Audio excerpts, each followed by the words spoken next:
Hello everyone, hello dear students, ATP star learning platform में मैं आप सभी का स्वागत करता हूं गाइस। मैं हूं विनीत खत्री और आज का इस सेशन में हम लोग क्या करने वाले हैं, एक बहुत ही अहम इशू को रिजॉल्व करने की कोशिश करने वाले हैं और वो इशू लाखों जेई व नीट एस्पिरेंट्स को परेशान करता है एंड होपिंग दैट इस पर्टिकुलर वीडियो के बाद वो परेशानी काफ़ी हद तक आप खुद सॉल्व करने के सक्षम हो सकेंगे। तो मेक श्योर इस वीडियो को एंड तक आप ज़रूर देखें एंड आपको ये पसंद ज़रूर आएगा तो लाइक बटन तो दबाई दीजिए, और अगर आपने अभी तक एटीपी स्टार को सब्सक्राइब नहीं किया है तो वो जो लाल बटन है उसको ज़रूर दबाइए ताकि ऐसा कोई भी अच्छा वीडियो आपसे मिस ना होने पाए। ओके गाइस, अच्छा तो देखो यार, बैकलॉग होता क्यों है? दो बातें। एक तो वो, अगर हम बैकलॉग जिस कारण हो रहा है उस कारण को ही जड़ से खत्म कर दें तो मजा आ जाए। यानी पहली चीज अपन इसमें दो बातें करेंगे, एक तो ये कि बैकलॉग ना हो ऐसा क्या करें, दूसरी चीज बैकलॉग अगर हो गया है और बढ़ रहा है तो उस बैकलॉग को कवर किस तरीके से किया जाए। ये दो बातें हम लोग आज इस सेशन में करने वाले हैं। Got it guys? अच्छा, एक इंफॉर्मेशन आप सभी के लिए थी, बता देता हूं आप सभी को। जो भी स्टूडेंट आईआईटी जेईई या नीट की तैयारी कर रहा है उन सभी स्टूडेंट्स के लिए एटीपी स्टार के नए बैचेस जस्ट चालू हुए हैं। तो जो भी स्टूडेंट उन बैचेस को ज्वाइन करना चाहता है, यानी ऐसे ऑर्गेनाइज्ड कोर्स की रिक्वायरमेंट है, तो वो जरूर इन बैचेस को ज्वाइन कर सकता है। और इसमें जो लेक्चर्स हैं, कैसे लेक्चर्स आएंगे, क्या आएंगे, वो हमारी ऐप या वेबसाइट पे आप इजीली एक्सप्लोर भी कर सकते हो before taking the course. Okay guys, बाकी इसके फीचर्स बहुत सारे हैं, बहुत सारी चीज़ें हैं, लेकिन आप खुद एक्सप्लोर करेंगे तो जानेंगे और अपने फ्रेंड्स को, रिलेटिव्स को आप रिकमेंड भी कर सकते हैं। ओके ओके एवरीवन, तो गाइस देखिए, सबसे पहले बैकलॉग बड़ा भारी शब्द है यार, बैकलॉग। ठीक है, तो सबसे पहली चीज अगर हो जाए कि ये अवॉइड ही हो जाए, मान लो ये हो ही ना, या अगर हो गया है तो आगे से हम अवॉइड कर पाए। यानी कई स्टूडेंट्स का बैकलॉग होता है और फिर बढ़ता भी रहता है, तो उसकी वजह समझने की कोशिश करते हैं। Let's try to find out the वजह ऑफ दिस। तो गाइस देखिए, जैसे कि फॉर एग्जाम्पल ये एटीपी स्टार का लर्निंग प्लेटफॉर्म है और ये एटीपी स्टार का एकलव्य बैच है हमारा, है ना। तो देखो यार, अब बेसिकली हमारी स्टडीज कैसी होती है? ऑनलाइन स्टडीज होती है। ऑनलाइन स्टडीज जब होती है तो हमारे या तो लाइव लेक्चर्स होते हैं या हमारे रिकॉर्डेड सेशंस होते हैं, या दोनों चीज़ें हो सकती हैं। हमारी मतलब इन द सेंस आप कहीं जहाँ पे भी पढ़ते हैं, मैं एग्जांपल आपको एटीपी स्टार का दे रहा हूँ क्योंकि हमारा प्लेटफॉर्म यही है, तो ये एग्जांपल देंगे, किसी और का एग्जांपल थोड़ी ना देंगे। तो बात कुछ ऐसी है कि आपको डेली टास्क मिलते हैं। जैसे लाइक फॉर एग्जांपल हमने डे वाइज हमारा करिकुलम प्लान किया हुआ है कि भाई हर दिन आपको ये टास्क करने हैं। जैसे फॉर एग्जांपल यहाँ पे अगर आप देखोगे तो यहाँ पे आपको लेक्चर्स भी मिले हुए हैं, लेक्चर्स के साथ साथ आपको पीडीएफ भी मिला हुआ है, मतलब डीपीपी वगैरह भी मिली हुई है। ठीक है, जो तुम्हें सॉल्व करनी होती है और लेक्चर के दौरान बताया जाता है कि ये टास्क करना है। नाउ द पॉइंट इज, पहली बार बैकलॉग होता कब है? तभी होता है, लॉजिकल सी बात है, जब हमारा खासकर लेक्चर्स भी नहीं देखे जाते। यानी ऑनलाइन में इशू क्या आता है कि जो लेक्चर्स है हमारे वही कंप्लीट नहीं हो पाते। होमवर्क का तो इशू आता ही आता है। तो सबसे पहली बात यार, हाउ टू मेक श्योर कि हम अपने लेक्चर्स को कंप्लीट कर सकें। तो देखो, लेक्चर्स में होता क्या है, चाहे वो रिकॉर्डेड हो चाहे वो लाइव हो, दोनों ही केसेस में स्टूडेंट्स के पास ऑप्शन होता है वीडियो को पॉज करने का। They can pause the lecture को पॉज करने की वजह से या रिवाइंड करके बार बार देखने की वजह से हमारा माइंड कमजोर हो जाता है डियर स्टूडेंट्स। हमारा माइंड क्या हो जाता है?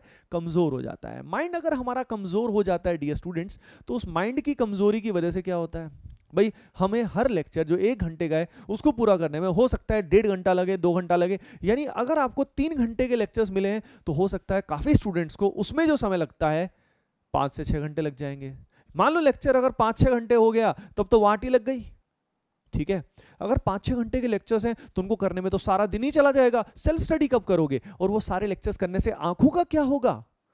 आई थिंक समझ रहे हो ना आप सभी, इश्यूज काफी के साथ यही होता होगा, समझ रहे हो ना। तो देखो यार, जब ऑफलाइन क्लास होती है तो उसमें ऐसा तो है नहीं कि टीचर को हमने एकदम से स्टैचू कर दिया, पॉज कर दिया, हमारे हाथ में तो वो चीज़ थी नहीं। तो इसलिए ये इशू ऑफलाइन क्लासेस में नहीं था। ऑनलाइन में ये बहुत बड़ा इशू है कि स्टूडेंट्स का दिमाग इससे वीक हो जाएगा, बिकॉज वो बार बार पॉज करके देख रहे हैं। यानी उनका दिमाग एक बार में फोकस ही नहीं करेगा, ट्राई ही नहीं करेगा कि मेरे को समझ में आए। यानी वो बार बार क्या करेगा, उसको पता है कि ही कैन पोज, तो वो दोबारा से क्या कर सकता है, लेक्चर को देख सकता है। तो इसका सोल्यूशन यही है, सबसे इंपॉर्टेंट सोल्यूशन यही है कि भाई, क्या बोल रहा हूं मैं आपको, कि लेक्चर को 1 गो में देखने की कोशिश किया करो। Unless the lecture is too fast, एक बार में लेक्चर को पूरा देखो।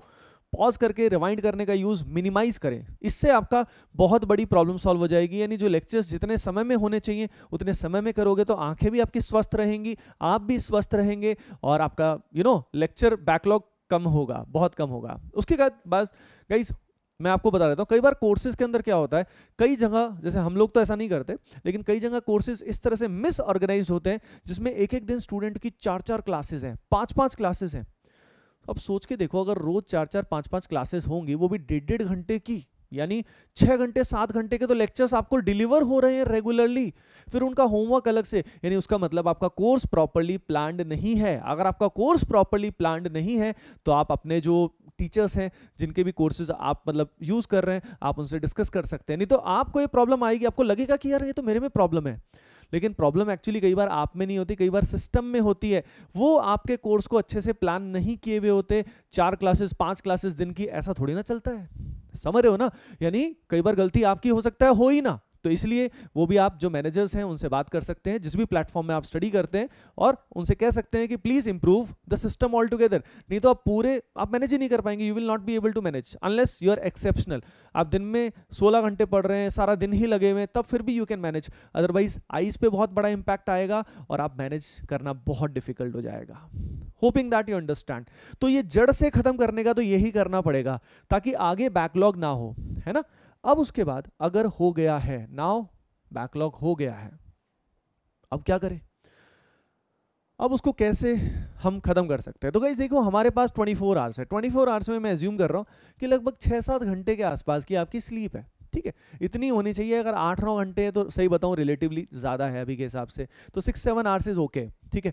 उसके बाद डेली जो काम हो रहे हैं, जो भी वॉशरूम जाना है, बहुत सारे वर्क्स हैं, उसमें 3 घंटे आपके चले गए, ठीक है। उसके बाद आपके पास लेक्चर्स में, वही कह रहा हूं मैं, लेक्चर्स 4 से 5 घंटे होना चाहिए। अगर लेक्चर्स आपके मान लीजिए 7 घंटे 8 घंटे हो रहे, तो यानी कुछ ना कुछ बड़ा मतलब गड़बड़ है, कुछ ना कुछ फ्लॉ है, या तो आपके सिस्टम में जहां आप स्टडी करते हो उन्होंने आपका कोर्स ठीक से ऑर्गेनाइज नहीं किया है, और या अगर आप खुद उतना समय लगा रहे हो तो आप ढंग से स्टडी नहीं कर रहे हो, यानी ऑनलाइन स्टडी ठीक से करना जरूर चाहिए, ठीक है। एक बार मैं एक वीडियो बनाऊंगा भी प्रॉपर की ऑनलाइन स्टडी किस तरीके से करनी चाहिए, what is the best way of doing it, लेकिन अभी आप समझ गए हो जो की पॉइंट है उसके अंदर। उसके बाद देखिए, हमारे पास अप्रॉक्सीमेटली सेल्फ स्टडी करने के लिए 11 घंटे होते हैं। कई स्टूडेंट सोच रहे होंगे सर हमारा स्कूल का भी इशू है, वो मैं आपको बताऊंगा अभी। स्कूल वालों का जो दुख है वो जल्दी से मुझे पता है कि बहुत सारे स्टूडेंट उस कारण दुखी है। 11 घंटे सेल्फ स्टडी के आसपास हमारे, मतलब अप्रॉक्सीमेट बात कर रहे हैं ना, रफली बात कर रहे हैं, सबका थोड़ा थोड़ा अलग फंडा हो सकता है। तो ऑनलाइन स्टडी का एक फ़ायदा भी है कि भाई अब आने जाने में, कम्यूट करने में टाइम वेस्ट नहीं होता। तो 11 घंटे सेल्फ स्टडी अब हमारे पास अगर है तो ठीक ठाक होता है रे टाइम, बहुत टाइम होता है 11 आवर्स।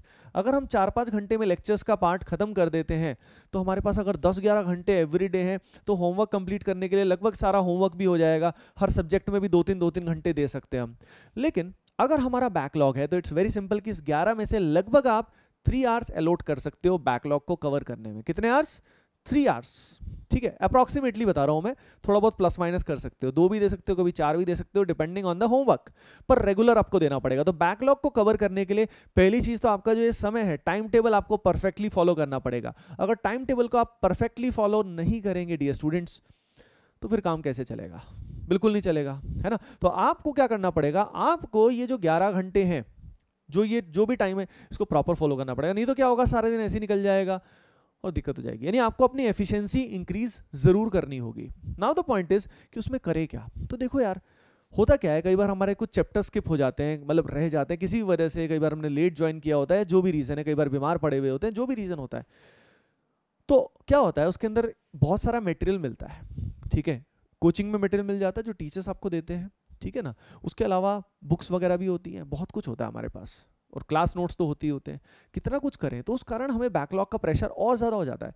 याद रखिए, देखिए सारा का सारा करना ज़रूरी नहीं होता सब्जेक्ट में पूरा डेप्थ में जाने के लिए। मैं सही बताऊं तो आपको सिंपली 2 चीज़ें करनी है। पहले, सबसे पहले बैकलॉग में आप डिपेंडेंट चैप्टर्स को स्टडी कीजिए। डिपेंडेंट चैप्टर्स का मैं एग्जांपल आपको देता हूं कि जैसे पीरियोडिक टेबल अगर आप नहीं करोगे तो आपको केमिकल बॉन्डिंग समझ में नहीं आएगी, एटॉमिक स्ट्रक्चर नहीं करोगे तो पीरियोडिक समझ में नहीं आएगा। यानी कई चैप्टर्स आपस में क्या होते हैं, डिपेंडेंट होते हैं, उनको करना बेहद जरूरी होता है। उनके बिना आगे कुछ भी समझ में ठीक से नहीं आएगा, समझ रहे हो ना। तो हर सब्जेक्ट में बैकलॉग में सबसे पहले एक तो डिपेंडेंट चैप्टर्स कवर करें। चैप्टर्स कवर करने में भी ध्यान रखिए करना क्या है। एक तो क्लास नोट्स जो क्लास में कराया गया है वो कवर कीजिए, वो तो सभी करते ही हैं। उसके अलावा आपको सारी शीट, डीपीपी, मतलब जो भी सारा मटेरियल मिला है, सारा करने की बजाय सिर्फ और सिर्फ प्रीवियस ईयर क्वेश्चंस पे ध्यान दीजिए सबसे पहले।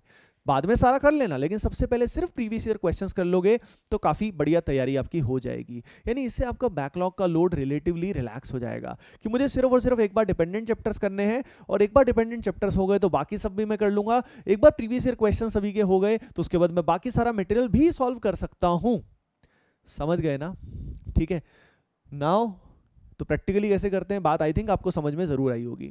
ठीक है, इसको लेकिन रेगुलरली फॉलो करना पड़ेगा। याद रखना, सिर्फ वीडियो देखने से काम नहीं चलता, आपको फॉलो करना होगा। ठीक है गाइज, ओके। अच्छा, लाइक बटन तो जरूर दबा दिया होगा ना। आई होप ये फंडे, ये बातें आपको बहुत हेल्पफुल रहेंगी। बस अप्लाई करना बहुत जरूरी है, उसको ना भूलिएगा। नेक्स्ट इंपॉर्टेंट बात, स्कूल का इशू। देखो यार, मैं लॉजिकल अगर आपको बताऊं ना, कि अगर आपका स्कूल, बहुतों का नहीं है, लेकिन जिनकी भी स्कूल में ये ऑनलाइन क्लासेस या जो भी चीज़ चलती है, मैं लॉजिकली बताऊं तो जेई प्रेप के साथ स्कूल मैनेज करना इज़ हाईली कम्बरसम, बहुत डिफिकल्ट होता है। क्योंकि अगर 4 घंटे 5 घंटे आपको स्कूल में पढ़ाया जा रहा है, 4-5 घंटे आप ऑनलाइन पढ़ रहे हो अलग से एटलीस्ट, तो सारा दिन तो आप पढ़ते ही रहोगे, आप सेल्फ स्टडी कब करोगे? लॉजिकल सी बात है। और फिर तो बैकलॉग ना जाने कौन कौन सा लॉग हो जाएगा, और आंखों की तो वाटी लग जाएगी।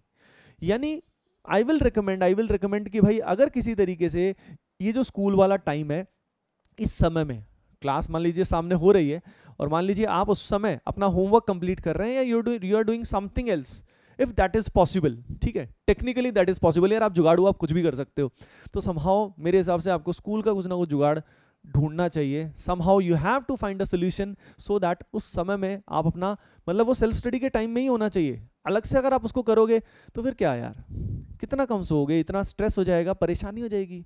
तो इसका कुछ ना कुछ सोल्यूशन आपको ढूंढना पड़ेगा। समझ रहे हो ना? नहीं तो साइमल्टेनियसली काफ़ी डिफिकल्ट हो जाएगा। बैकलॉग भी है, ये भी है, वो भी है, फिर जेई प्रेप या नीट प्रेप कैसे मैनेज होगा? मुश्किल है, बहुत मुश्किल है। समझ रहे हो ना? ठीक है ना? बहुत सारे स्टूडेंट्स, जो लाखों स्टूडेंट्स कोटा आते हैं, नहीं तो मैनेज कैसे होता? अगर वो स्कूल भी जा रहे होते, लगातार कोचिंग भी जा रहे होते, तो सब कुछ मैनेज कैसे होता? 4-5 घंटे 6 घंटे कोचिंग में चले गए, उसके अलावा सेल्फ स्टडी करना है उनको सारा टाइम। अगर वो 6 घंटे स्कूल, 6 घंटे कोचिंग, 12 घंटे ऐसे ही चले गए, तो नाउ फिर टाइम कितना बचेगा उनके पास? तो लॉजिकली सोचिए, यानी जेई प्रेप और नीट प्रेप के अंदर दोनों चीज़ें साइमल्टेनियसली मैनेज करना डिफिकल्ट होता है। स्कूल तभी मैनेज हो सकता है अगर स्कूल के साथ आपका जेई प्रेप इंटीग्रेटेड हो या नीट प्रेप इंटीग्रेटेड हो। समझ गए ना? इंटीग्रेटेड होना चाहिए। तो इसका कुछ ना कुछ सोल्यूशन आपको ही देखना होगा। मतलब the best way is to avoid it, ये नहीं करो। और अगर ये हो भी रहा है तो उस समय भी अपना होमवर्क कंप्लीट कर लिया या कुछ और कर लिया, यानी इस टाइम का यूज सेल्फ स्टडी में हो जाए तो बस बेस्ट है। Got it? नहीं तो टाइम बहुत कम मिलेगा, तैयारी उस लेवल की नहीं हो पाएगी। Got it everyone? So guys, overall आप समझ चुके हैं मैंने क्या बताया आपको। जड़ से खत्म करो इस परेशानी को। ऑनलाइन पढ़ना सीखिए, ऑनलाइन सही से पढ़ना सीखिए। आईज का हेल्थ मेंटेन रखिए। ठीक है, ब्लू कट लेंसेज या कोई ऐसे लेंसेज जिससे आपके फ्रेंड्स यूज करते हैं, आप रिकमेंडेशन भी ले सकते हैं, जिससे आपके आईज पे हार्मफुल इंपैक्ट कम पड़े। तो उसके अलावा अगर आपका कोर्स करिकुलम सही से डिजाइंड नहीं है, याद रखिए, अगर उसमें क्लासेस बहुत ज्यादा हो रही हैं तो वो सही से डिजाइन नहीं है। समझ रहे हो? ऑनलाइन बहुत सारे करिकुलम सही से डिजाइन नहीं होते हैं, तो उस बात का ख्याल रखिए आप, है ना? मतलब उस चीज को इन्फॉर्म कर सकते हैं आप मैनेजमेंट को। अगली चीज, सबसे पहले डिपेंडेंट चैप्टर्स का सिर्फ प्रीवियस ईयर क्वेश्चंस हो जाए, इतना कर लो। और सबसे पहले मैं क्लियरली बोलूं तो जेईई मेन लेवल या नीट वालों के लिए तो नीट लेवल, बस उतना ही आपको करना है। एडवांस लेवल सीधा पहुंचने की कोशिश ना करें। यानी हम अपने आप पर ऊपर बोझ इतना कर लेते हैं, तो इतना बोझ अगर हमारे सिर पर रहेगा तो हम आगे काम कैसे करेंगे? नहीं कर पाएंगे। हम प्रेशर में, बैकलॉग हमारा बढ़ता जाएगा और स्ट्रेस हमारा बढ़ता जाएगा। तो गाइज, ये स्ट्रेस हमें बढ़ने नहीं देना है। और कैसे इसको कॉन्कर करना है, क्या करना है, बस याद रखना, इसके लिए काम तो करना पड़ेगा, एक्शन तो लेना होगा। Okay dear students, so that is it for today and make sure you hit the like button if like the video, and लाल बटन यार जरूर दबा दो अगर आपने अभी तक सब्सक्राइब नहीं किया है एटीपी स्टार को, तो do it right now. Okay guys, see you in the next video. Bye bye, take care and love you all.